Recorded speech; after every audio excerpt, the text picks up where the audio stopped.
Sir నమస్తే అండి.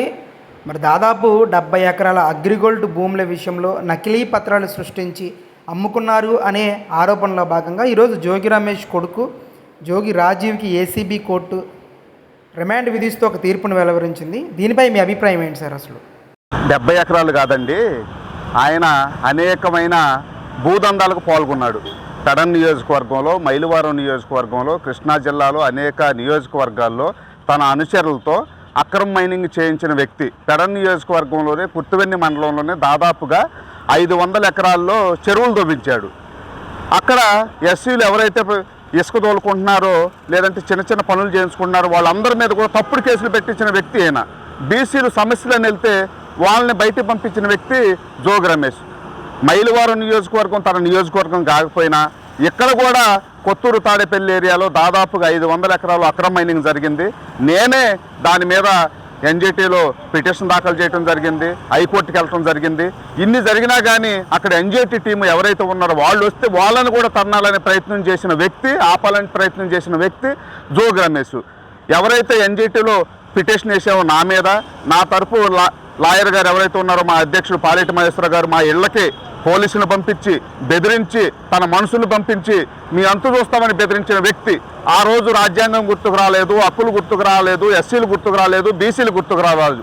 ఈరోజు తన కొడుకు మీదకి వచ్చేసరికి అన్నీ గుర్తుకొచ్చినాయి. తన కొడుకు చిన్నవాడు, ఏ పాపం తెలియదో అన్యాయంగా అక్రమంగా ఇరికించారు అని అంటున్నాడు. చిన్నవాడేం కాదు, అమెరికా వెళ్ళి ఎంఎస్ చేసి వచ్చాడు, జాబ్ చేసుకుంటున్నాడు. ఎలక్షన్ టైంలో మా నాన్న గెలిపిస్తానని చెప్పేసి ఎదుటి వాళ్ళకి తొల్లగొడతాం కానివ్వండి.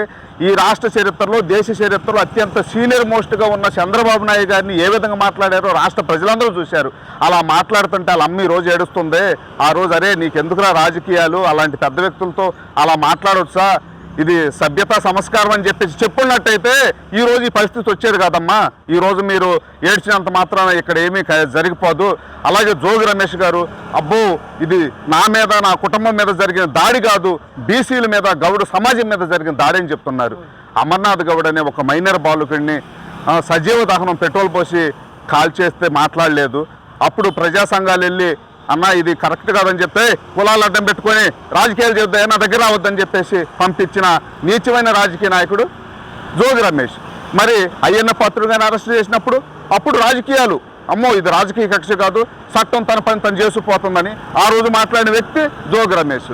మరి ఈ అచ్చెన్నాయుడు అరెస్ట్ చేసినప్పుడు కూడా ఈ చట్టం తన పని చేసిపోతుందని చెప్పారు. తప్పుడు కేసులు తన పక్క నియోజకవర్గమైన కొల్లు రవీంద్ర గారి మీద తప్పుడు కేసులు పెట్టి జైల్లో పెట్టినప్పుడు ఏమీ మాట్లాడలేదు.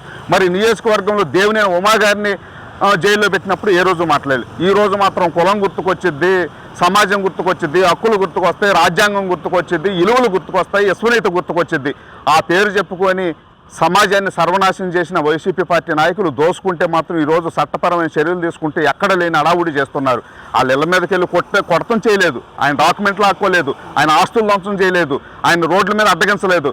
చట్టపరంగా ఎక్కడైతే ఎవిడెన్స్ ఉన్నాయో అన్నీ తీసుకుని వచ్చి చేయటం జరిగింది. అంటే రెడ్ బుక్ రాజ్యాంగం నడుస్తుంది రాష్ట్రంలో అని చెప్పి ఆయన కామెంట్ చేస్తున్నారు. నేను ఎలా చూడచ్చు సార్? ఈ రాష్ట్రంలో ఎవరైతే చనిపోయిన వాళ్ళు ఉన్నారో జగన్మోహన్ రెడ్డి 100 మందిని వేసుకొని ర్యాలీకి వెళ్ళినా కానీ అక్కడికి వెళ్ళగలిగాడంటే స్వేచ్ఛా స్వాతంత్రం ఇచ్చినట్టే లేనట్ట. జగన్మోహన్ రెడ్డి హయాంలో ఎవరైనా చనిపోతే అక్కడికి వెళ్ళనిచ్చారు ప్రజా సంఘాలని. మా దళితులు ఎంతమందిని చంపించారు. మేము వెళ్తే హౌస్ అరెస్టులు అక్కడికక్కడికి రోడ్డు మీద ఈడ్చుకొని తీసుకెళ్ళిపోయారు. అమరావతి ఆయన ఇంటి వెనకమాలే అమరావతిలో రాజధాని రైతులు మహిళలు కూడా రోడ్డు మీద ఈడ్చుకెళ్ళి అసలు రాజ్యాంగానికి తూట్లు పొడిచిన వ్యక్తి, రాజ్యాంగ విలువని దిగదార్చిన వ్యక్తి, ఆ పార్టీ కానీ ఎవరైనా ఉన్నారంటే జగన్మోహన్ రెడ్డి, వైఎస్ఆర్సీపీ పార్టీ నాయకులు. ఈరోజు మొన్న బాబాసాహెబ్ అంబేద్కర్ విగ్రహం దగ్గర ఆ జగన్మోహన్ రెడ్డి పేరు తీసేశారంటే వాళ్ళ నాయకులందరూ వచ్చి ఇక్కడ ప్రెస్ మీట్ పెట్టి నిరసన తెలియజేశారంటే రాజ్యాంగం అమల్లో ఉన్నట్ట లేనట్టు అనేది ఈ రాష్ట్ర ప్రజలందరూ అర్థం చేసుకోవాలి. భారత రాజ్యాంగం ప్రకారము ఏదైతే చట్టబద్ధంగా ఈరోజు ప్రభుత్వం ముందుకెళ్తుంది, దీన్ని అందరూ స్వాగతించాల్సిన అవసరం ఉంది. అంటే అందరూ కొన్నట్టు ఈ అగ్రిగోల్డ్ భూములు మేము కూడా కొన్నాము, మేము అమ్మేసాము అని చెప్పేసి జోగి రాజు ఏదో జోగి రమేష్ గారు అబ్బాయి మాట్లాడుతూ ఉన్నారు. దీన్ని ఎలా చూడొచ్చు సార్? ఇది పక్కా పథకం ప్రకారం జరిగిందండి. ఎందుకు అని అంటే నేను ఒక సామాన్యుని ఇక్కడున్నా, లేదంటే మీరు కూడా భూములు కొనుంటారు లేదా అమ్ముంటారు. ఎవరో కూడా ఎంత ముందు జాగ్రత్తగా పేపర్లో ప్రకటన ఇచ్చి నేను కొంటున్నాను, దీని మీద అభ్యంతరాలు ఉంటే ముందుకు రండి అని ప్రకటన ఎవరిస్తారండి? తర్వాత అమ్మేటప్పుడు మళ్ళీ ఎవరైతే కొంటున్నారో వాళ్ళు కూడా పేపర్ ప్రకటన ఇచ్చి దీని మీద అభ్యంతరాలు ఉంటే ముందుకు రండి అని చెప్పేసి దాని తర్వాత ఒక నెల రోజులు అయిన తర్వాత రిజిస్ట్రేషన్ చేయించుకోవటం. అయ్యే నెంబర్ చేంజ్ అయిపోయింది, 88 కాదు, 87 కాదు, 88 అని చెప్పేసి మళ్ళీ విలేజ్ సర్వేని, మండల సర్వేని పిలిచి రిజిస్టర్ ఆఫీస్లో డాక్యుమెంటు మళ్ళీ సవరణ చేయాలని చెప్పేసి అప్లై చేసుకొని ఇవన్నీ ప్రకారం చేసుకొని ఆ రోజు సిఐడి వాళ్ళు ఏం మాట్లాడి అధికారులు ఉన్నాడు, ఇంకా మా బాస్ ఏది చెప్తే అదన్నట్టు, అమ్మో మంత్రి గారిని కాదు మనం వ్యవస్థలో మనం ఎంత అని చెప్పేసి వీళ్ళందరూ భయపడిపోయి వెనక్కుండిపోయారు. ఆ విధంగా పేపర్ ప్రకటనలు ఇచ్చి పథకం ప్రకారం దాన్ని కొట్టేసి దాన్ని అమ్ముకున్న అవినీతి పనులు ఎవరైతే ఉన్నారో జోగి రమేష్ కొడుకు రాజీవ్ అనేవాడు, వాళ్ళ తండ్రిని అడ్డం పెట్టుకొని అవినీతికి పాల్పడ్డ వ్యక్తి, అతని మీద చట్టపరమైన చర్యలు తీసుకోవాల్సి ఉంది.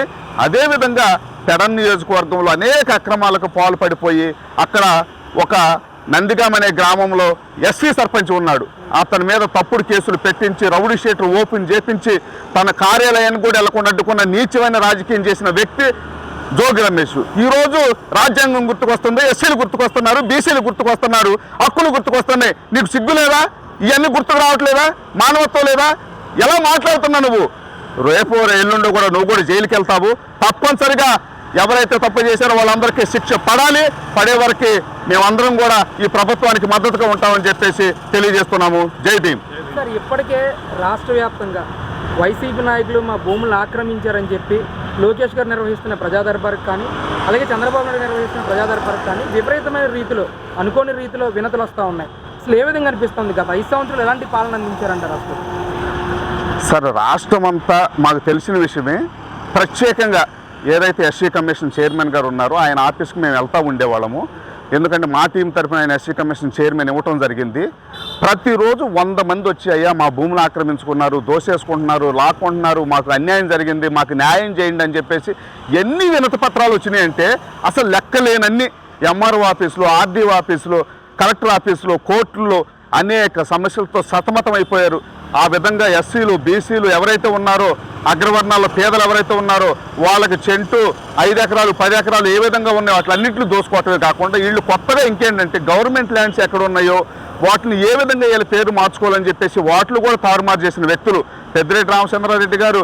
మరి వైసీపీ నాయకులు అందరూ కూడా చిత్తూరులో మా సమతా సేనదళ టీం చెందిన రాజేశ్వరి అనే అమ్మాయిని 5 ఎకరాలు ఉంటే పార్టీ కోసం అని చెప్పేసి, పార్టీ కార్యాలయం కోసం అని చెప్పేసి ఆమెను బెదిరించి ఆ కుటుంబ సభ్యులు అందరి మీద కేసు పెట్టి ఆ రోజు పార్టీ ఆఫీస్ కడతంటే మేము అడ్డుకున్నాం. ఇప్పటికీ అది కోర్టులో ఉంది. ఈ విధంగా అనేక మందిని బెదిరించి అనేక రకాలుగా దోసుకున్న వ్యక్తులు వీటన్నిటికీ సరైన న్యాయం చేయాలని చెప్పేసి చేస్తారని లోకేష్ గారికి అలాగే చంద్రబాబు నాయుడు గారికి విజ్ఞప్తి చేస్తున్నాం. ఆ కుటుంబ సభ్యులు అందరి మీద కేసు పెట్టి ఆ రోజు పార్టీ ఆఫీస్ కడతంటే మేము అడ్డుకున్నాం. ఇప్పటికీ అది కోర్టులో ఉంది. ఈ విధంగా అనేక మందిని బెదిరించి అనేక రకాలుగా దోసుకున్న వ్యక్తులు వీటన్నిటికీ సరైన న్యాయం చేయాలని చెప్పేసి చేస్తారని లోకేష్ గారికి అలాగే చంద్రబాబు నాయుడు గారికి విజ్ఞప్తి చేస్తున్నాం.